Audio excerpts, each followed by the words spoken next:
Hello and welcome everyone to this Print Week webinar on UV LED Flexo, a cost-effective and sustainable solution in association with Siegwerk.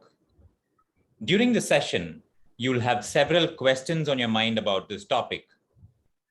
Please feel free to share your questions in the questions option on your screen, and I'll hope to get answers from our speakers at the end of the session. Thank you. As part of the build-up to the webinar, our digital editor, Shaman Alexander, conducted a poll on the PrintWeek website to understand why printers are not using LED on their narrow web Flexo press as yet. An overwhelming 51% said the restricted ink plus coating range as a top reason for not embracing this technology. With high equipment cost plus expensive inks being a factor that was polled 20%. And 9% said they're not aware of the benefits, especially the green benefits, if any. And that is why today's session, we hope will answer and clarify many of these doubts. We are joined by an eminent set of panelists led by Dr. Fabian Koehn, Global Product Manager, NarrowWeb. He's a chemist by education. He has been with Siegwerk for over 14 years in different roles in technology and sales. We are also joined by Dean Radford, Head of Technology, America's NarrowWeb BU USA, who has been with Siegwerk for 37 years. He has functional responsibility for product development and application technology. Ajit Singh, a chartered accountant and company secretary with over 25 years of experience in manufacturing organizations. He handles different areas of admin, logistics, IT, and heads the NarrowWeb BU in addition to being the CFO of Siegwerk India. Krishnamurthy Hegde, sales and technical support for NarrowWeb, comes with a 2-decade experience in operational excellence in wide web and NarrowWeb Flexo applications. Has been part of measuring manufacturing productivity, overall equipment efficiency, labels such as wet strength, shrink sleeves, IML, PSL has been part of his experience and expertise. He has been working as part of process management consultancy with Siegwerk for the past 1 year. Also joining us today is a friend and supporter of PrintWeek, Anuj Bhargava of Kumar Labels. Prior to founding Kumar Labels, Anuj worked for Corning Display Technology in Japan, where he led the development and deployment of several packaging technologies used in LCD glass packaging.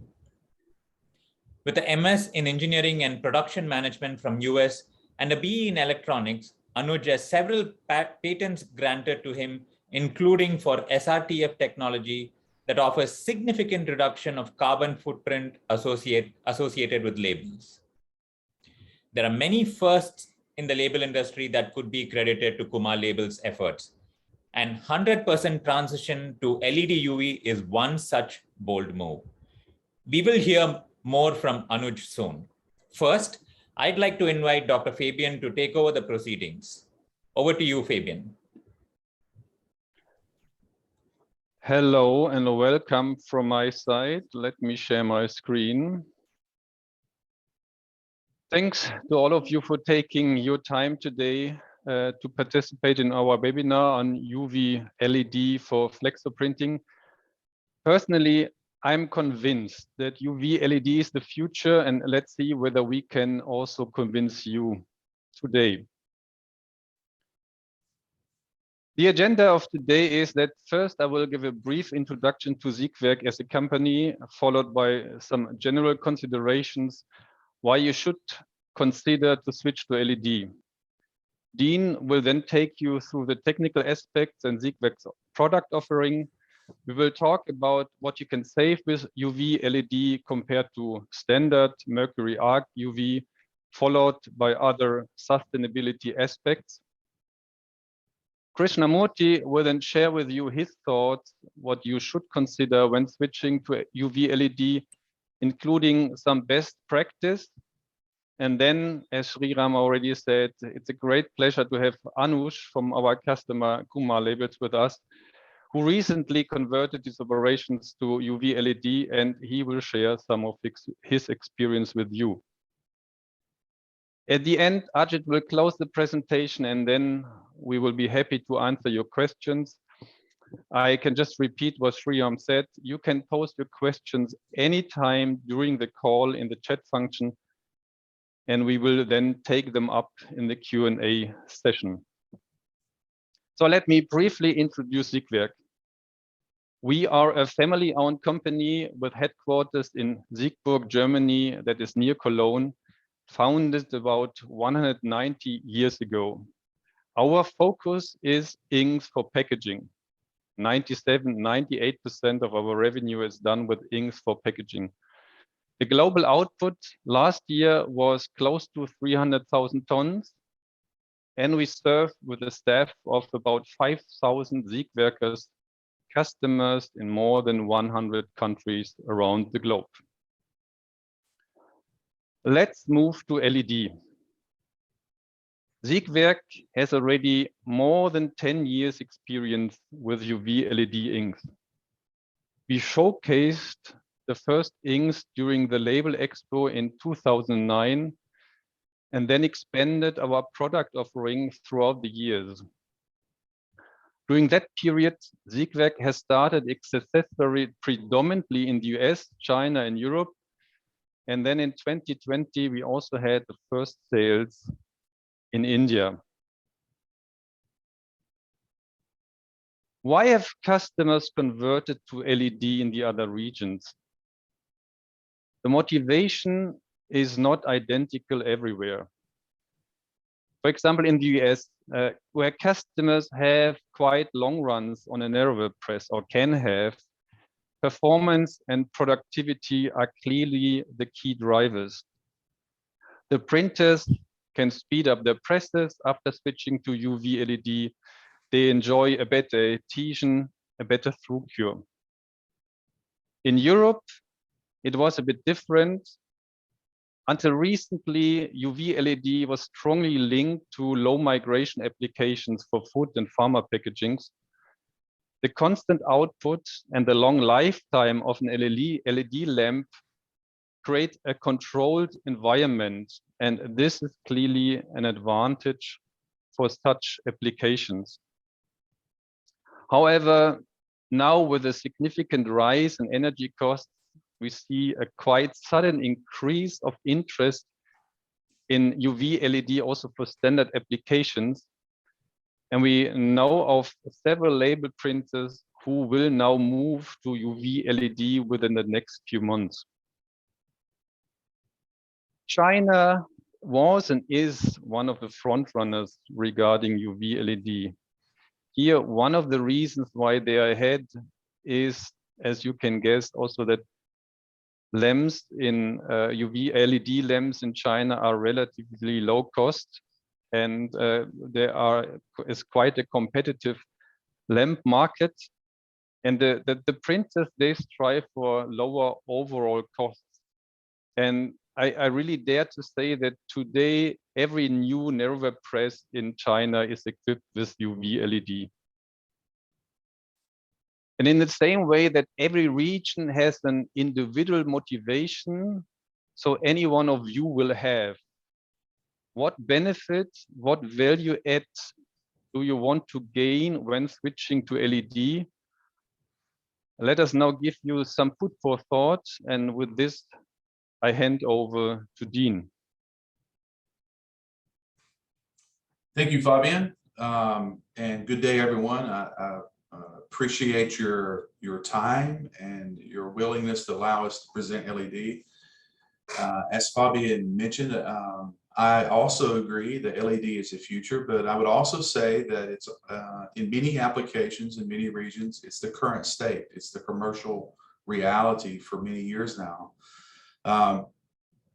We'll go through some of the examples and some of the benefits of LED. First, I want to talk about a couple of unique case studies and what our customers are saying to us. The first one here was an early adapter of the technology in Europe. Their goal was to take advantage of both the efficiency and consistency of LED, along with expanded color gamut printing. The customer was also using low migration, which was another strength and benefit in their eyes around using LED curing. This allowed the converter to compete better with digital applications, quicker setups, faster print speeds, and just a more consistent and robust platform for low migration and expanded color gamut. So that's been a big success. They were a very early adapter of the technology. Couple of the tips or tricks that they mentioned, there's really two that I want to call out. And as Fabian has mentioned, we'll be glad to take questions throughout the process, but they suggested to clarify or make sure that you have a full LED portfolio available. And I would say, since really these comments or these suggestions were provided over the years, that gap is closed significantly. LED can provide necessary options for almost all applications and situations that we come across in printing. They also was a suggestion to make sure you have your LED ink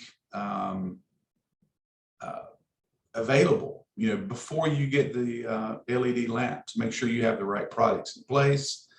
And I would say that gap is also closed. I know at Siegwerk, we have the policy, or we take the approach when we're designing LED products, is we try to design on what we call dual cure technology in as many applications as possible, allowing a converter to transition, say, from mercury to LED, but only have one set of inks or one set of products that can cure in both of those environments. So those gaps have been significantly improved upon over the years. Slide, please. Another application is a customer in the US. They approached us with the goal of improving their print speeds. This is a wide web Uteco press. The product they print, you can see in the image, but their main goal was just to increase print speed. We took a unique approach for this customer where they utilize a hybrid approach where they're curing through mercury, or curing with mercury UV, but also installed an LED unit and now units on the press. In this scenario, we actually cure through the back side of the film. So we're curing mercury on the surface, and then the LED comes from the back side of the film. And this really locks down the adhesion. It allowed the customer to double the press speeds from 90 meters per minute upwards to 180 meters per minute. And in some applications, they exceed the 180 meters per minute daily in a commercial situation. So they continue to make improvements and continue to increase the speed. Another positive benefit was by curing from the backside of the film and boosting the adhesion, the customer was able to move away from top-coated BOPP. So now they can purchase a non-top coated BOPP, and that was a significant cost savings based on the volume that they print. So there was another side benefit beyond just increasing the speed, was being able to purchase and use non-top coated film. Okay, next slide.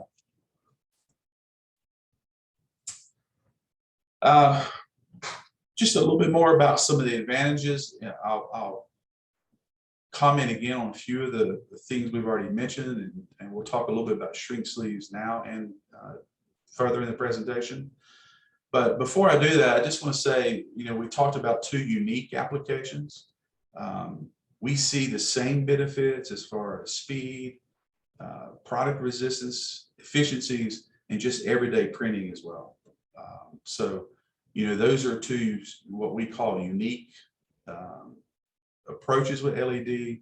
but whether you go all in for just your normal printing, LED provides the same sort of benefits. Press speed, the reactivity through cure, that really results in faster speeds, but also improved adhesion, better chemical resistance, and just a generally an improved performance.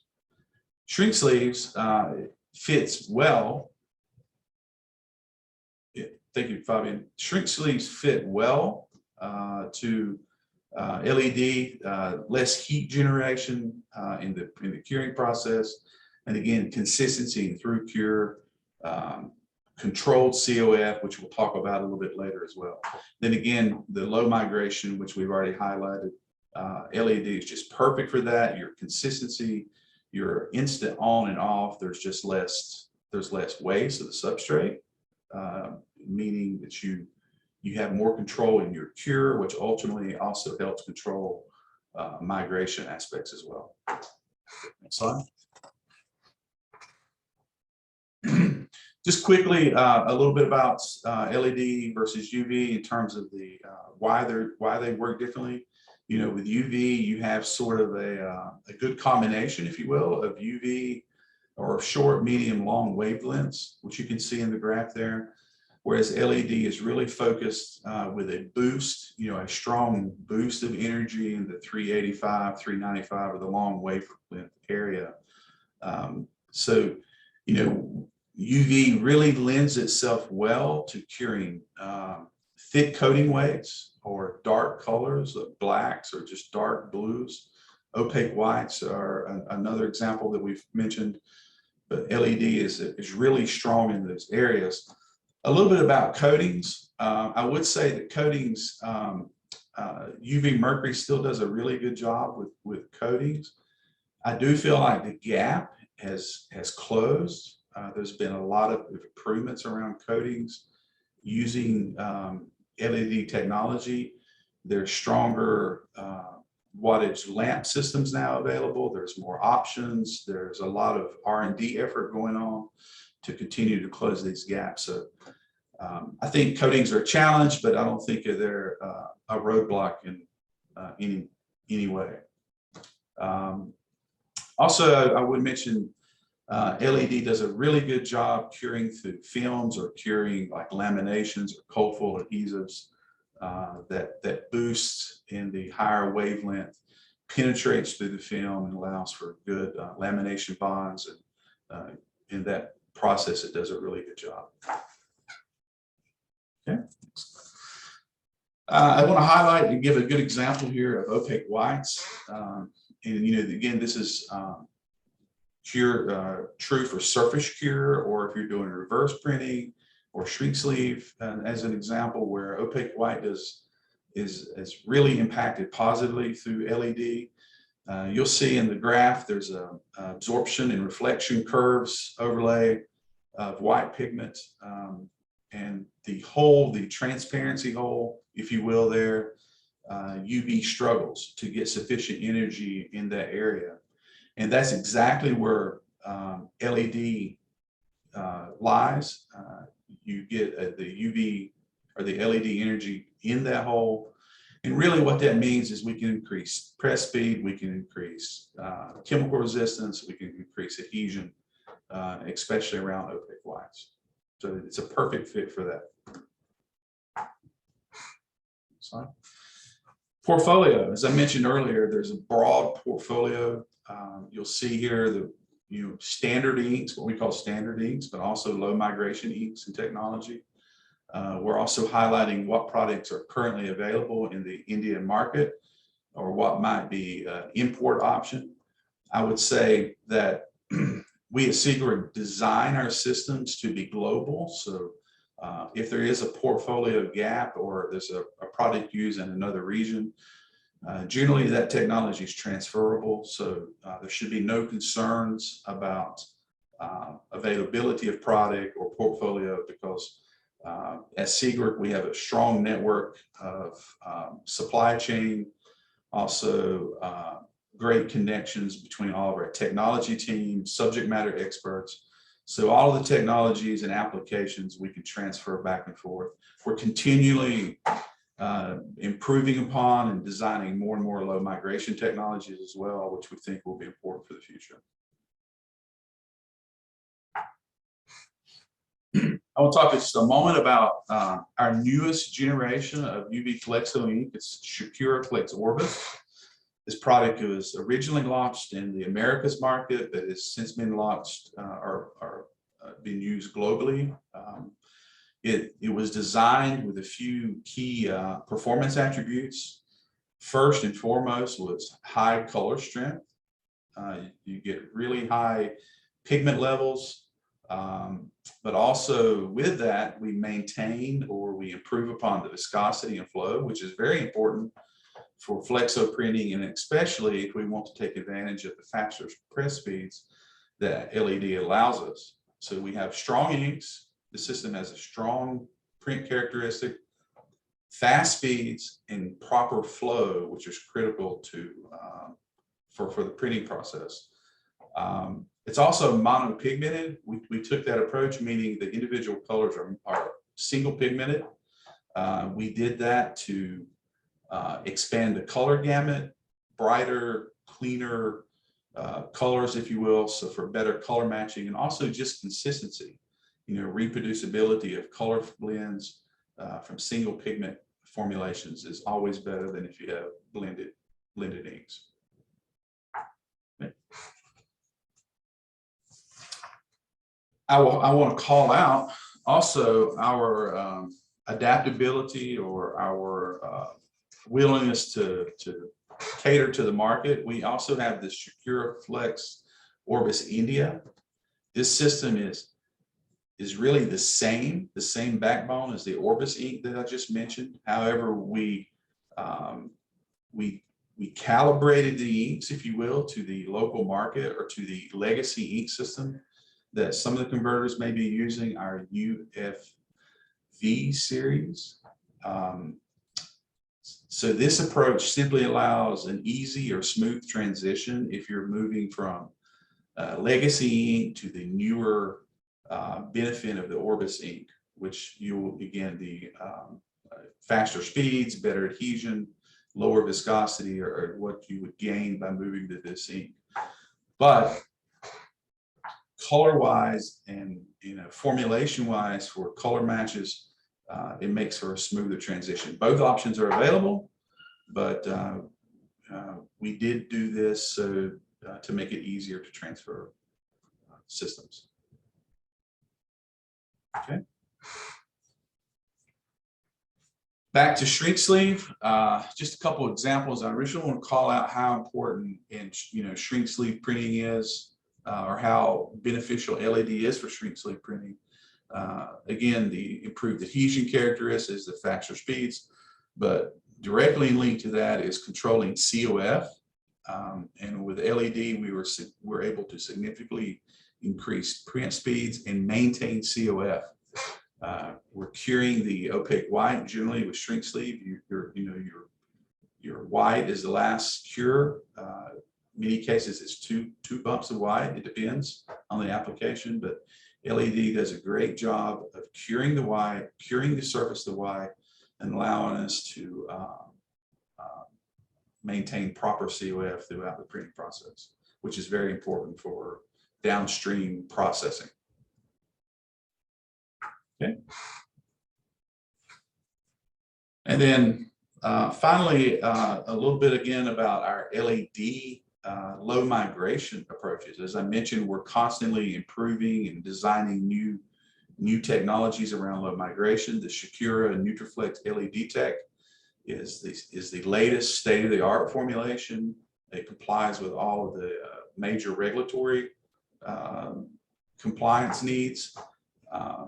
You can see some of the benefits there in terms of BPA-free, low odor, low migration, obviously, but also designed to have high reactivity, better adhesion or improved adhesion, excellent dot gain, color strength, and again, flow. If you're going to take advantage of LED in terms of speed, flow is critical, and that's been a major focus for Siegwerk in our design of systems. is that we want to improve flow and viscosity so we can increase print speeds and not cause other issues. And that's it for me. If there's questions, that we'll address them, or we can address them at the end. But for now, I'm going to hand it back over to Fabian.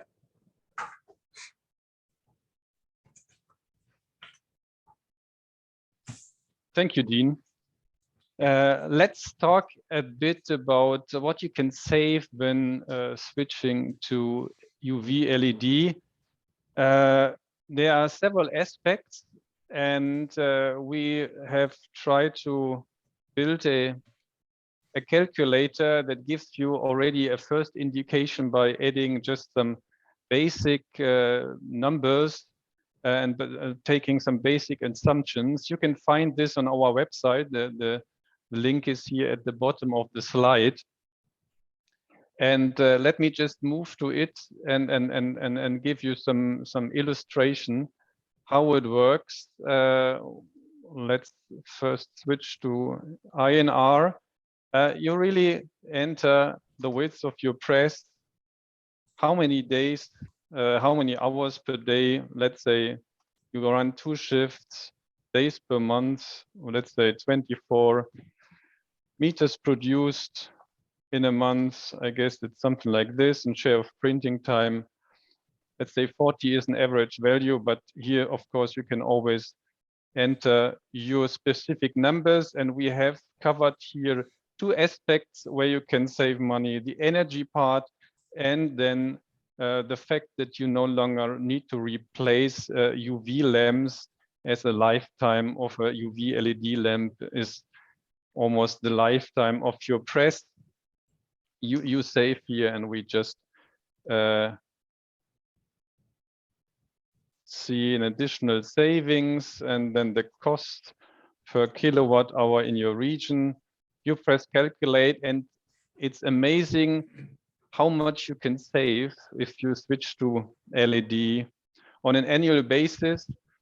And it's also amazing how much energy really in terms of kilowatt hours and then converted to carbon dioxide equivalents you can save. We have taken here for this calculation the global average, which is 435 grams carbon dioxide per kilowatt hour. Feel free to play with this calculator after the workshop or anytime. You can share the link with anyone you know. Saving energy, saving carbon dioxide emission is one aspect of sustainability.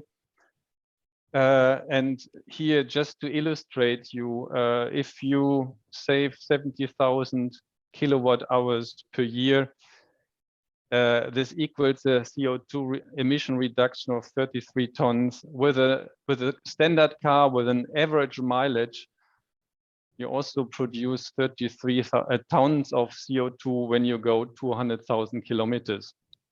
So I would say a striking number. The other sustainability aspects here, elimination of mercury.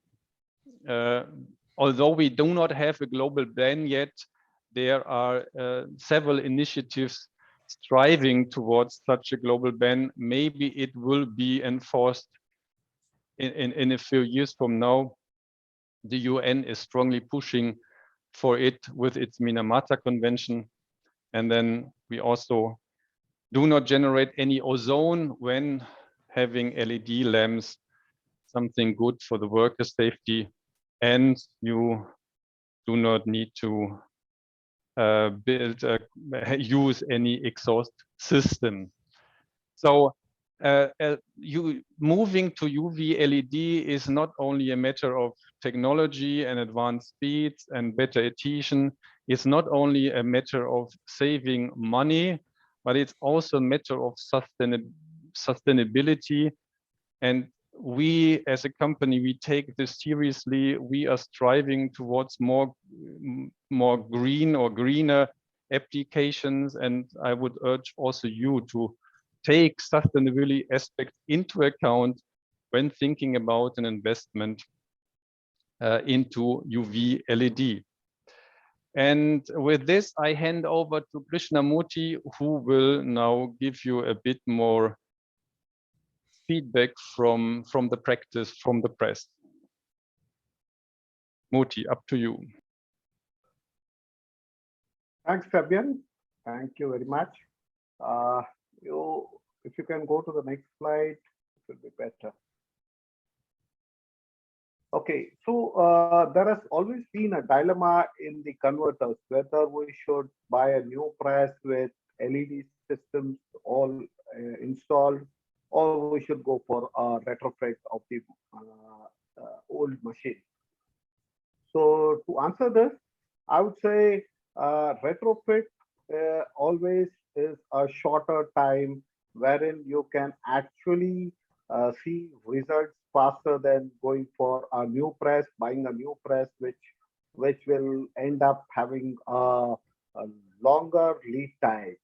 So with this retrofit, what you can actually do is, as been rightly said, so first you should move to UV LED inks, and once your stock of the conventional inks goes down, then you can add up UV LED systems onto your press.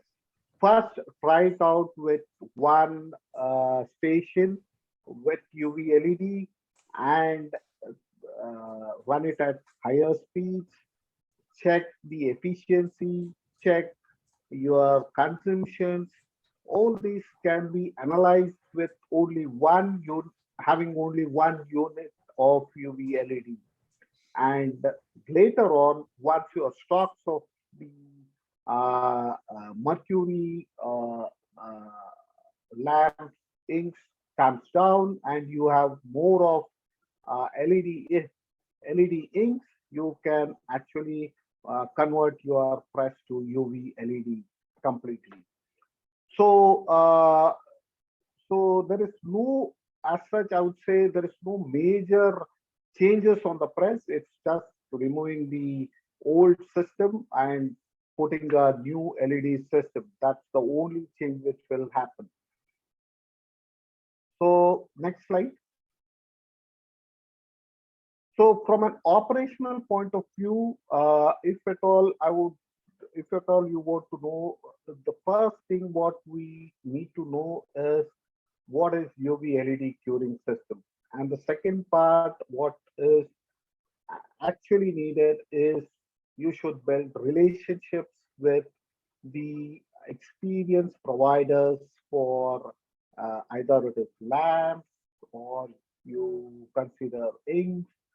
That will help. If you partner with them, you will get better advantages of handling this UV LED equipment. Also, you will understand better on how to run the press at faster speeds and also how to troubleshoot. The vital aspect of UV LED is the lamp distance and the wavelength. So wavelength normally it is 385 or 395, and the lamp distance it's about 2 to 5 mm, but it all depends on the OEM. So OEM will define what is the distance of the lamp to the substrate. Then, as I already told, only convert part of the stations to UV LED. So you can actually invest in interchangeable systems as well. That is also possible. The second advantage of UV LED is, for example, if we always have black curing issues with our regular UV inks, but with UV LED, as it is pure, you tend to have better adhesions. So on paper, etc. So that is one of the advantage what you get with UV LED. Then production speed, it goes up and you can run it at, you can run it at higher speeds. Power consumption is less. Air conditioning is less. So the savings is phenomenal. Plus, there is no power consumption during roll changeovers and also during make ready time where printers do the shade matching. They don't switch off the UV lamp because it takes time to restart once again. So from that angle, UV LED supports, I would say it reduces the cost of power as there is no consumption of power. So next slide. So the best practices, I would say, run machines at higher speed when you actually go for UV LED. If you are currently running at 50, 60 or 100 meters a minute, go for 120, 130. It will actually give better results and your operations cost will significantly drop. UV LED as such has a very low maintenance, but it is very important for a converter to see the uh, ink spillage or your coating spillage on the lamps or the I would say the emitting window. So you need to clean it very precisely. The air filters needs to be regularly cleaned. And the third aspect is the chiller. The chiller needs to be set as per the ambient, or I would say the or the outside temperature. Because if you go down on temperature, there are chances that you will end up having condensation or having what you call it as. So uh, from that point of view, it has to be properly set. It can range from 25 to 35 degrees, depending on the outside temperatures. And lastly, it is very important for measuring the output of the UV LED with the strips at regular intervals.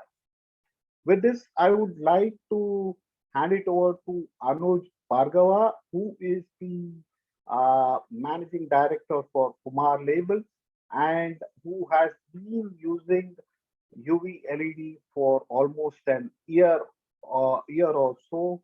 And you can hear more about UV LED benefits from Anuj. Over to you, Anuj. Hi, everyone. So on the right, you can see the video. That was the first trial of the LED system, and we had installed about 2 years ago. So quickly walk you through how we transitioned to LEDs.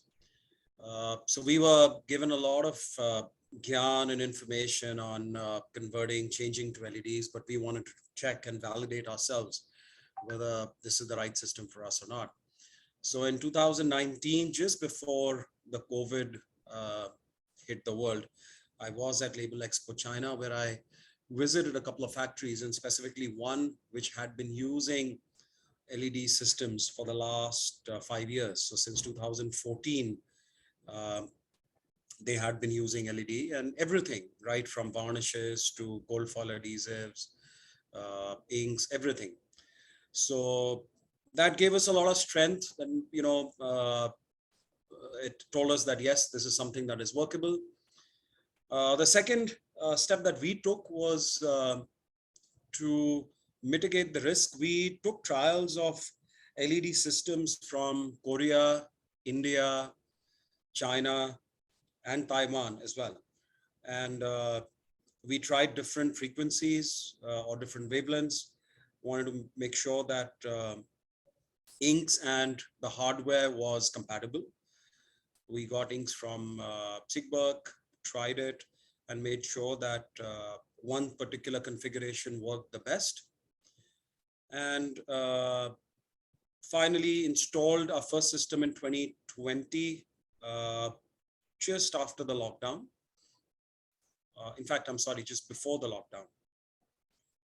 And since then, we've implemented it on 5 presses. So all our flexo presses at our Greater Noida facility are equipped with LED UV curing system. Fourth, some some considerations that we kept in terms of configuration. Just because we were very new to this, we let the last 2 stations on the press, and these are movable stations. So at least 2 stations on a press we left as conventional UV, but everything else was converted to LED. And that gave us some comfort. Sometimes, we were not well planned and we hadn't ordered certain inks, and hence that configuration really helped us. And it also sort of gave us that extra insurance that anything that was possibly undercured in LED would get properly cured in conventional UV. It turns out that that wasn't really the case later, but we still had that configuration. Challenges as we started the first year, I think these were all very practical challenges. We didn't, since we had both LED and conventional inks on the shop floor, one of the most difficult things we had was mix up of inks. So one of the operators would pick up a box of opaque white LED, but the next bucket, he would put the conventional, and guess what? It wouldn't cure. And you realize it a little later that you've goofed up. So a few of those problems, some problems of curing in the tray because our lights were not right. But we figured all of that out, and now that we have all converted to LED, we are gradually depleting all our conventional stock or sending it to our other unit, which is not yet equipped with LED. Finally, the advantages, I think everyone talks about it. I wanted to verify it with my own, by my own self. So I picked up a clamp meter, checked the current ratings on a conventional line as well as the UV line. And although the clamp meter says that it's almost a 50 to 60% saving, in our power bill, in our electricity bill, we've seen a very consistent drop off 25 to 35% over across the board. But definitely I can say with all conviction that 25% across board, which, obviously LED is not everything for you. Or UV is not everything. So a good 25% savings. Emissions, I think that was the best thing that we got rid of. Our press rooms are now absolutely free of any odor. There are no loud exhausts which are taking away the ozone or the heat. And because there is now less heat, we require a little less air conditioning. Our diesel generator set, which would have required to be added or improved, or another one added to add the capacity when we added new presses, we could work with the same because overall our consumption went down. Besides that, I think speed overall, we were able to run about, I would say, 20% faster than what we normally ran. So technically, these are the 6 things that are part of our LED journey. I'll be happy to answer questions if there are any in the Q&A session. Thanks. And over to now, Mr. Ajit. Yeah, so thanks Anuj for sharing your valuable insight. You have nicely covered quite a good list of do's and don'ts, which are critical for such type of any new experiment. And I hope with your list of do's and don'ts, this is going to be helpful for any of our business associates who will start a new journey. Now, I would also like to thank you for your confidence on Siegwerk, where you trusted that Siegwerk can be a right partner in this new LED journey. With this, I would like to emphasize on one point which we all know, but still I thought that is a relevant point, that beside any critical factors that we need to consider while starting a new journey, it's equally important to choose a right partner. So when I say right partner, I meant a partner who is strategic, a partner who is reliable, and a partner who is competent. Here I would like to share with you that how Siegwerk can bring value in your this LED journey. Now, as we have already shared that Siegwerk is a 190 years old company, and even in India, we are in the ink industry manufacturing from almost 30 years now. We are a global market leader in narrowwave, and we are also holding a quite substantial market in the developed LED market like US and China. You can see that Europe is slightly on the lower side. The reason being Europe, we see the transitions to LED is not as fast as in US and China. But slowly that transition, now we are seeing that movement has started to happen. And with the energy cost situations in Europe currently, we are hoping that this transition of LED will become more faster because LED gives a maximum saving in terms of the power. Now, Siegwerk can bring value to you in terms of we have a global market presence, we have a global technology support, we manufacture everything locally in India. We have almost a full range of LED portfolio. Besides this, we as a company always believe that this product safety is a thing that we need to be keep in forefront. So we always keep product safety and compliance on the top.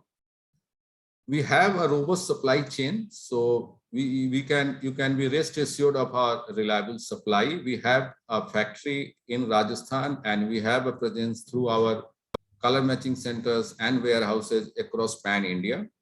And then we always go with the concept of OFC and PMC backup with our technical expert teams, not only in India, but also globally. So with this, we think that in your LED transitions, we can be also bring some value, which will be quite helpful for any people who are thinking of moving to LED. Now, before we move to our last leg of today's webinar, which is Q&A sessions, I would like to thank each one of you for attending the webinar by taking out your valuable time. And I look forward for our future business associations. Thank you once again to all of you. And now we'll move to Q&A sessions.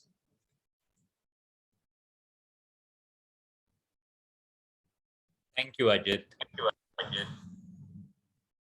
One thing that emerges is LED. I can hear myself. Yeah. One thing that emerges is LED UV is a better form of narrowwave label press printing. And yes, we have a lot of questions that have come in. Let me start with a couple of questions for you, Fabian. A question from ink specialist Zainul Lakdawala, and he wants to know how is the cure speed of LED ink vis-a-vis UV ink when cured through classical UV lamp? So, okay, so maybe I pass this question directly to Dean, and he can explain again the dual cure approach. Yes, yes. I would say the cure speed of an LED designed today is through a UV lamp is equally as fast, if not maybe even faster, because we utilize both of the we utilize the technology around photochemistry to work in both systems. We also see, which is an indication of cure speed, better adhesion and overall performance of the dual cure ink when cured under UV systems. So we think it's an advantage. Matter of fact, we promote any customer that we take the technology to, even if they're a Mercury UV customer, we promote the dual cure ink, and especially with the thought being that they may eventually change to LED. That's the system we push. Better overall performance. Dean, there is a question from a user who caters to the ice cream segment. This is what he's got to say. Ice cream cartons and other freezer food containers require a lot of care because of the temperature fluctuations and how the ice cream carton is handled in a country like India. Normally, for the containers, it is water-based Flexo inks, and for higher-end ice creams, it is UV Flexo inks. So the question is, where does UV LED ink stand vis-a-vis ice cream cartons? My expectation would perform equally or better than the UV solution today. Again, we only see benefits with LED, whether that's cured through the UV, mercury, or LED. Just better cross-linking, better chemical resistance, better water resistance and adhesion. All those are important for that application. Okay. All right. Got it. So question to all of you, what should label converters in India who are eyeing UV LED ink adoption know about UV lamps? There are a lot of questions about lamps. Many delegates want to know about UV LED lamp, different lamps or single lamps. What is the nanometer of wavelength for curing UV LED inks, longevity of these lamps? So it's a whole plethora of questions about the lamps.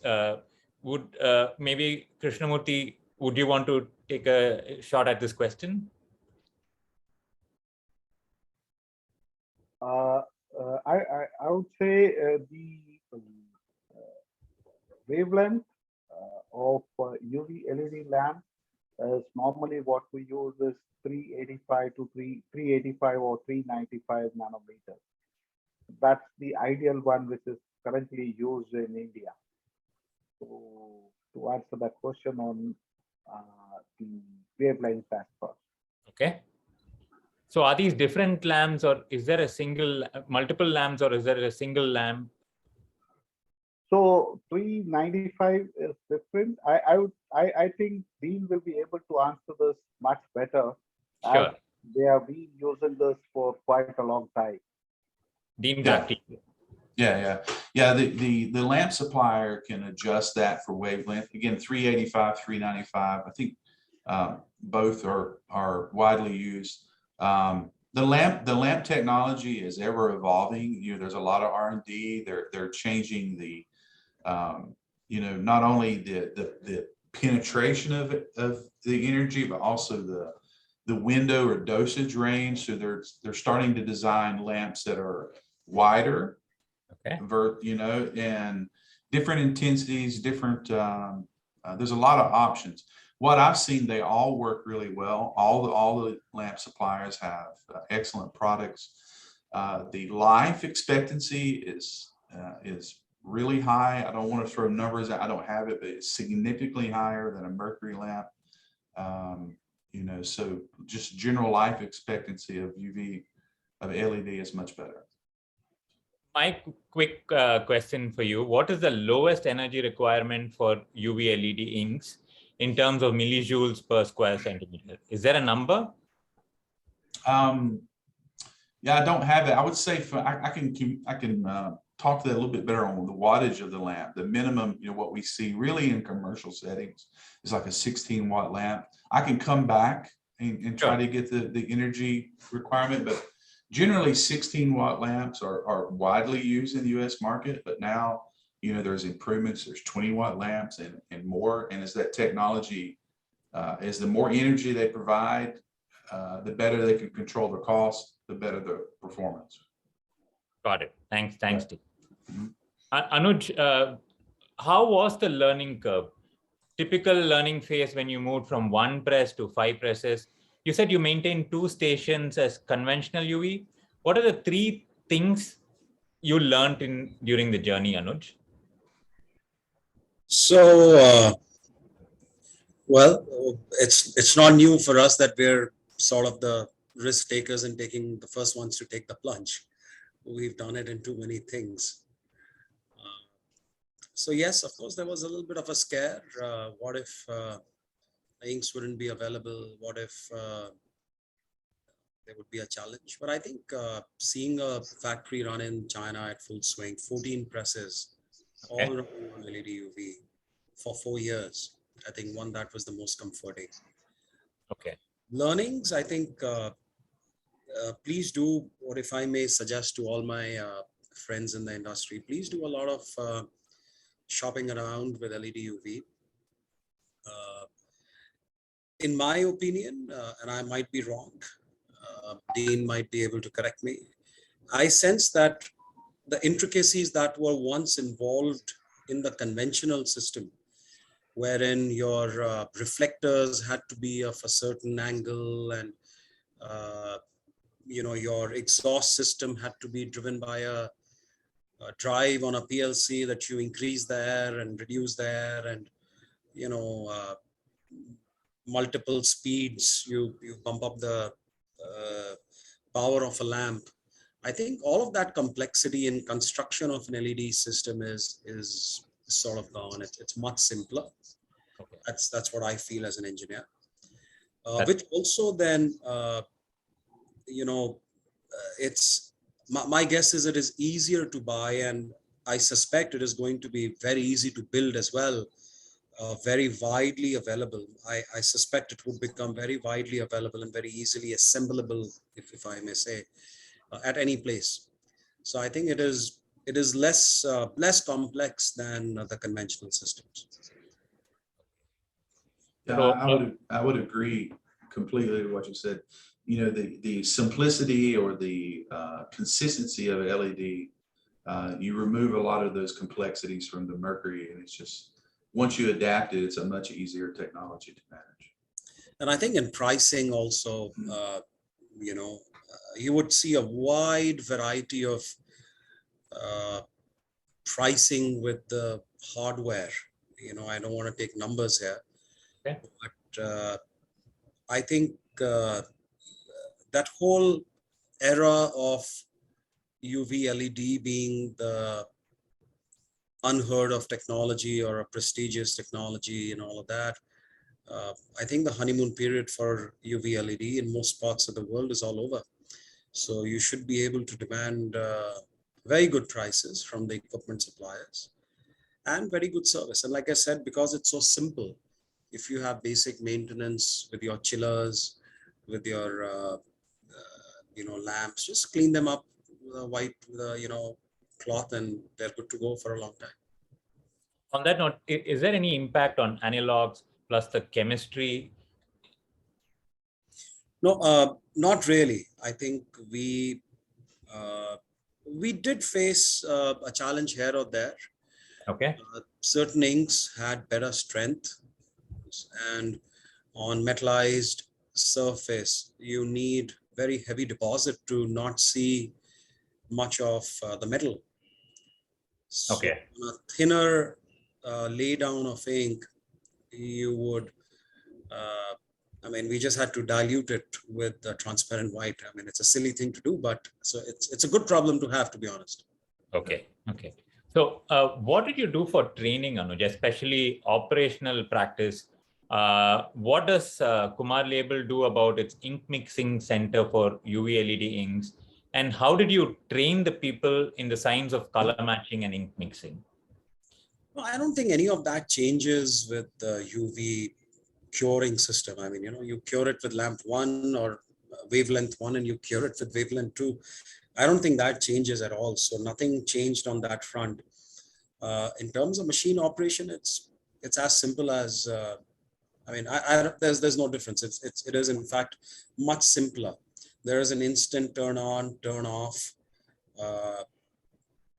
It's all calibrated with machine speed. So when you bump up the machine speed, the intensity of the lamps go up.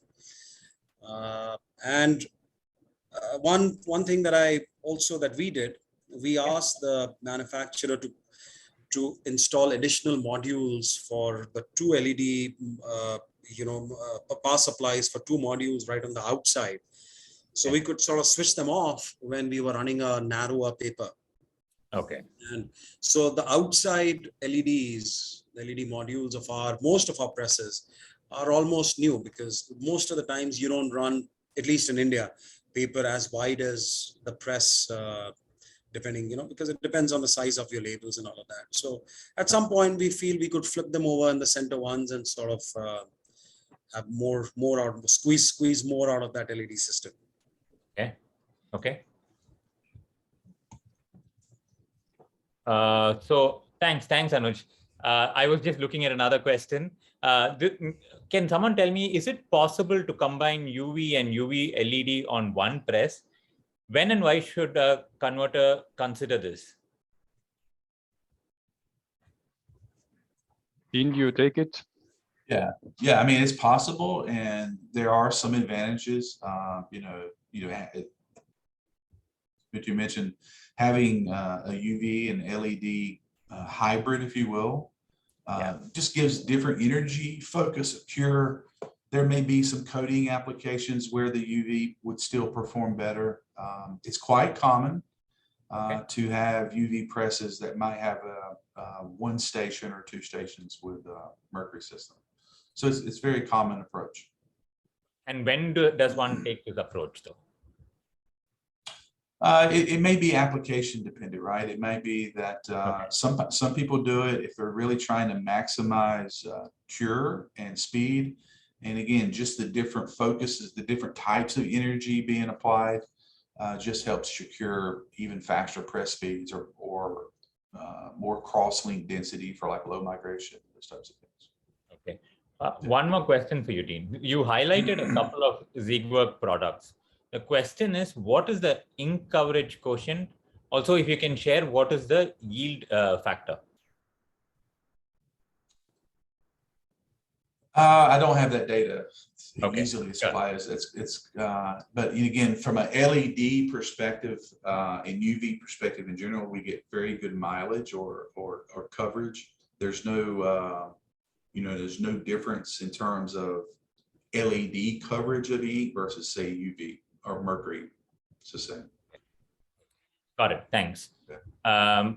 So I have a question for Ajit. Are all the inks, that is the LED inks, available in India without any constraints? Yeah, Sriram. So from our side, as Dean has already shared during the presentation, yes, there are already the full set of the LED systems are available in India. And being a global company, we have quite a global network where we can easily transfer the technology also either from the China or from the US, which are already a developed UV LED market. So no challenge that we can see from our side. That's good to hear, Ajit. So I have a question from Tamal Ghosh. This could be for Dean again, or Dr. Fabian can answer this. Is LED cured ink explored in other flexo printing like wide web as well as CI flexo press?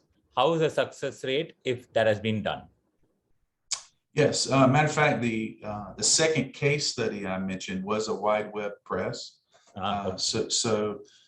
Generally, LED and wide web has been more of an add-on for specialty applications. There are a few situations where a wide web press is all LED.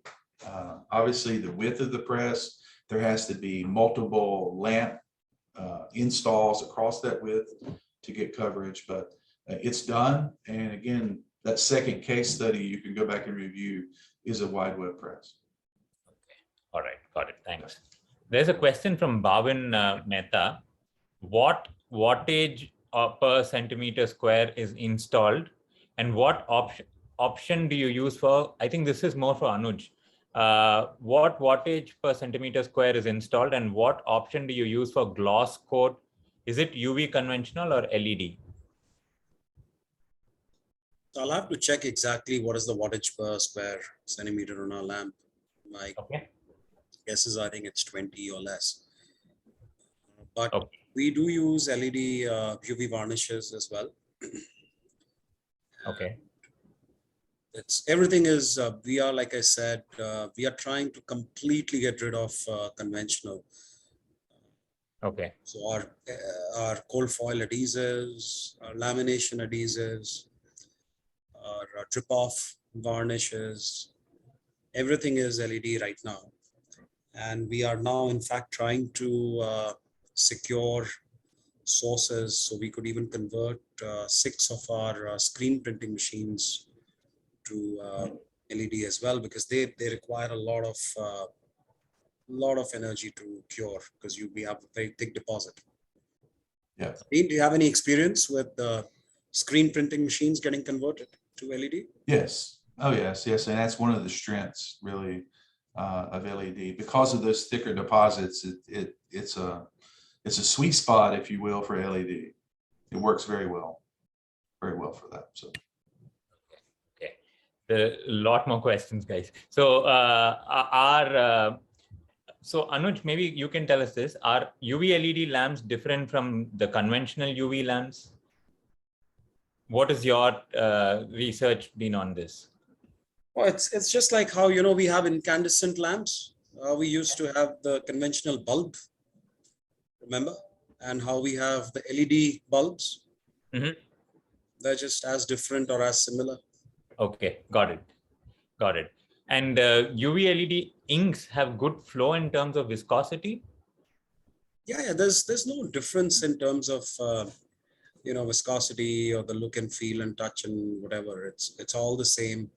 In fact, since the densities in certain cases are higher, okay, like I said, certain inks you could maybe reduce the analogs. You could have a little less deposit.